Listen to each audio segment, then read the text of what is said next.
The coldest NFL game of all time was the 1967 NFL Championship.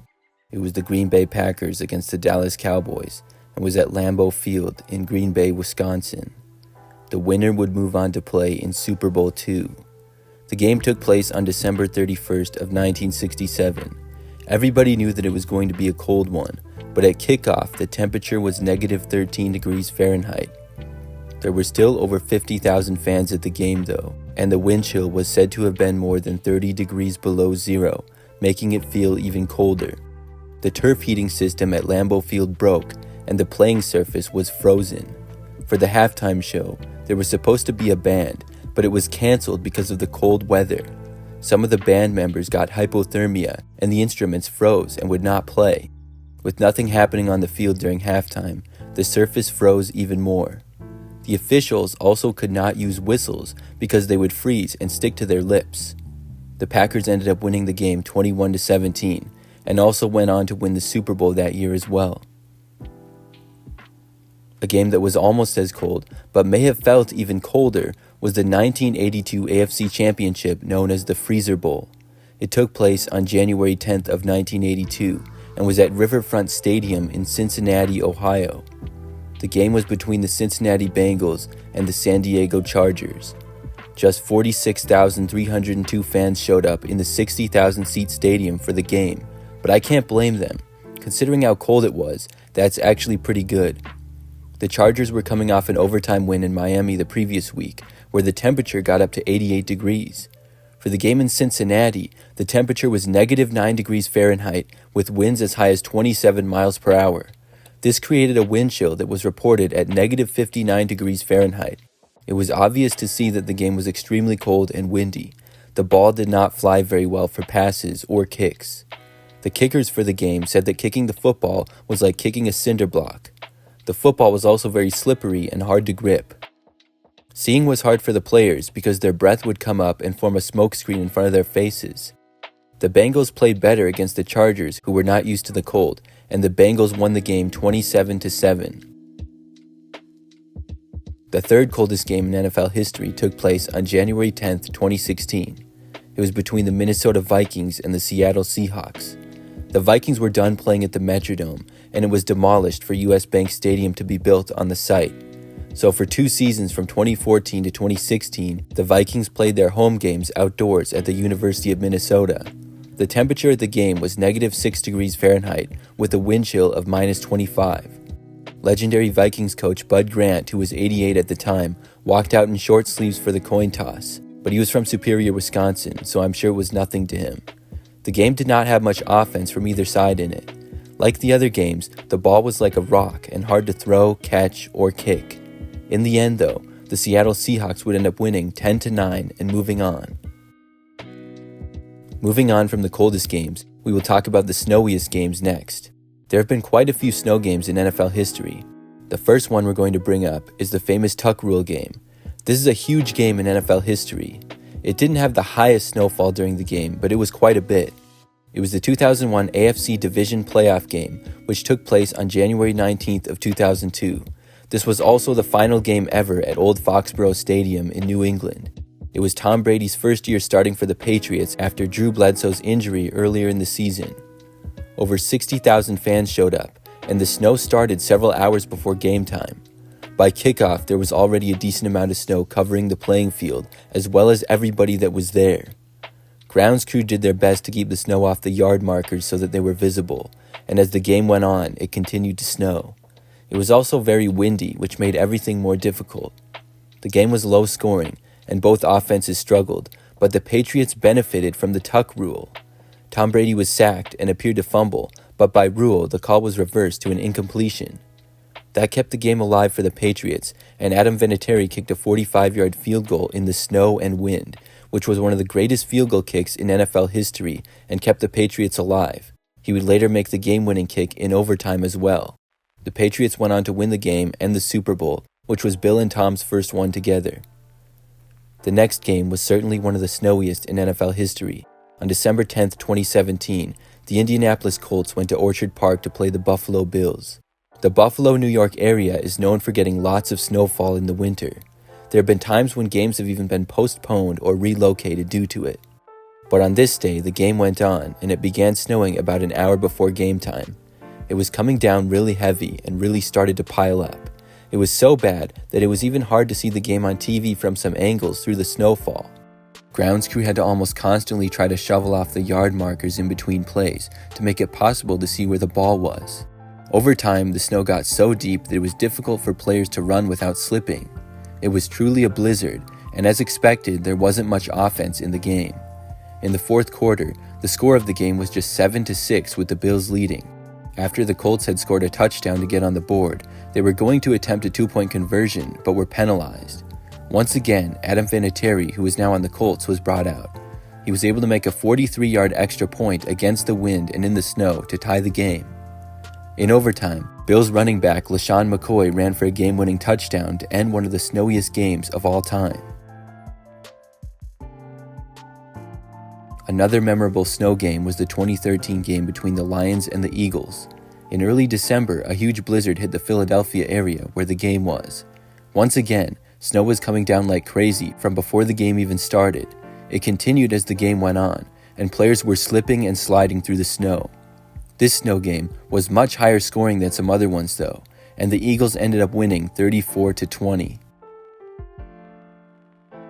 One last famous snow game was the December of 1985 matchup between the Buccaneers and the Packers. This game was obviously in Green Bay, and almost 12 inches of snow fell the night before the game. During the game, it snowed another 5 inches. There was about 20,000 fans there to watch and have a good time in the snow. The game was dominated by the Packers, who were much more used to those conditions. The Packers had 512 total yards and held the Buccaneers to just 65 yards and won by a final score of 21-0. Moving on to other weather conditions, there have been a few games played in terrible rainstorms. Back in the day, the NFL champion from the previous year would have a game against the best college players. It was called the Chicago College AllStar Game and was played almost every year from 1934 to 1976. It would be played before the season started, and the game usually went how you would expect, with the college All-Stars going 9-31-2 all time. But the very last year they did the game, in 1976, it was the Steelers facing the All-Stars. The game was played at Soldier Field in Chicago, and a big thunderstorm hit that night. With the Steelers up 24-0 in the third quarter, the rain and winds really picked up. They played through it at first, but eventually the All-Stars called a timeout. As the storm continued, the officials paused the game and ordered both teams to the locker rooms. But when that happened, the fans stormed the field and started sliding around on the turf.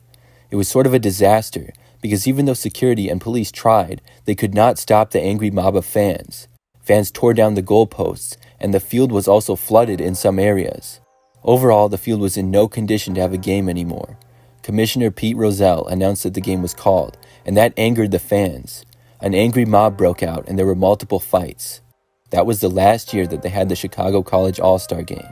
Coaches from both the NFL and college teams did not want to put their players at risk of injury anymore before the season. Moving on, there have been some memorable rain games in recent years, like the Bears vs. 49ers in 2022, also in Chicago. But possibly the worst one ever was the game known as the Monsoon Bowl or the Tsunami Bowl. On September 26, 2011, the Jacksonville Jaguars traveled to Charlotte to play the Carolina Panthers. When the game started on CBS, they announced a 20% chance of rain. According to Jonathan Stewart, they got all 20%. It was not raining and just mostly cloudy after kickoff. The sun even poked out a few times early in the game, but towards the end of the first half, it started raining. The rain got heavier and heavier as the game went on. Soon, everything became soaking wet. There was standing water on the field, and parts of the stadium and seats were flooded. Things lightened up for the end of the game, though, and the Panthers ended up winning 16-10. Sometimes when it rains, it causes the field to get muddy, and there have also been a few good mud games in NFL history.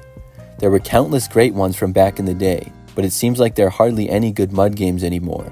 Many fields have turf, which obviously won't have mud, and the ones with grass are taken such good care of that the playing surface rarely breaks down that much to create mud. One of the best mud games was the 1977 playoff game between the Minnesota Vikings and Los Angeles Rams. On December 26th, in the Los Angeles Coliseum, a rare monsoon hit the Southern California area, and the playing conditions were less than ideal. The playing surface broke down and turned into mud.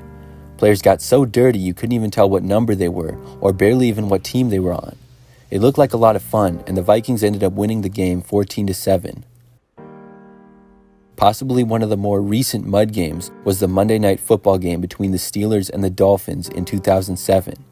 The game was in Pittsburgh, and several things led to the mud. Heinz Field, where the Steelers played, was already known as being one of the worst playing surfaces in the NFL. They also had to share with the University of Pittsburgh football team. On the weekend of this game, there were 4 high school games on the field on Friday and a Pitt home game on Saturday. The field got all torn up, and the grounds crew had to resod the entire thing on Sunday.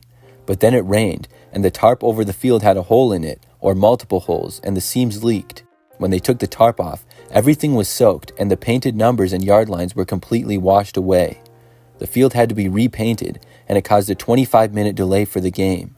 When it finally got underway, you could tell that the field surface was bad, and as the game went on, it got worse.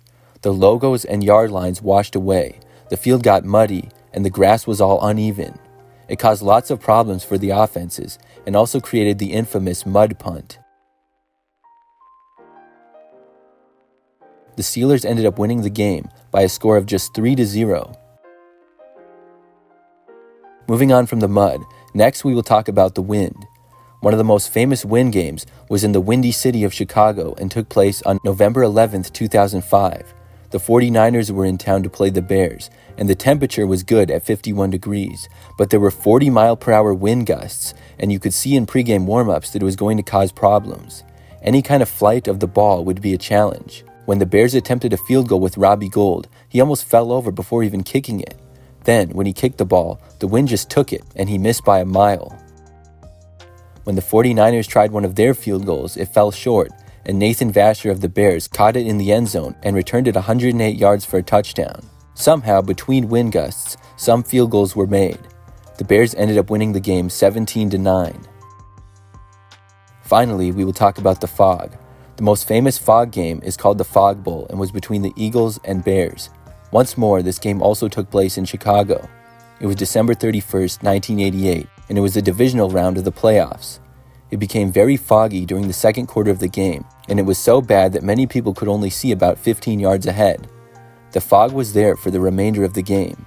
It only seemed to get worse, and for basically the entire second half, those watching on TV couldn't really see anything. They had to rely on the announcers to tell them what was going on, and the fog was so dense that even when they switched camera angles, you still couldn't really see anything. All you could see was the fog. The Bears ended up beating the Eagles 20-12. In 2017, the Patriots and the Falcons played in a rematch of the Super Bowl.